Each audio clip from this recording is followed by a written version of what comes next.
নমস্কার বন্ধুরা, পূর্ণিমা লাইভ চ্যানেলে আপনাদের সবাইকে স্বাগত জানাই। আজ আবার একটি নতুন রেসিপি নিয়ে চলে এলাম, মাছের ডিমের বড়ার ঝোল। প্রথমে মাছের ডিমগুলোকে ভালো করে চটকে নিলাম, পেঁয়াজ, কাঁচা লঙ্কা, নুন, হলুদ, লঙ্কা দিয়ে। আর এদিকে ঝোলের মশলাটাও তৈরি করে নিলাম। এবারে ডিমগুলোকে বড়ার আকারে ভেজে নেব।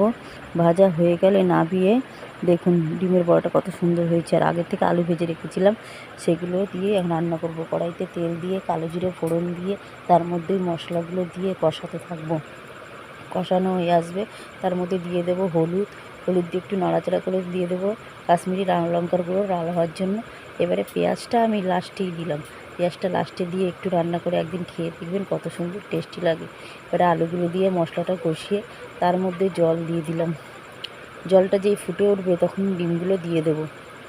ডিমগুলো দিয়ে হালকা করে ফুটে উঠলেই আমি নামিয়ে নেব। আর কোনো মশলাই দেবো না। দেখুন ডিমের রেসিপিটা কি সুন্দর হয়েছে, আর খেতেও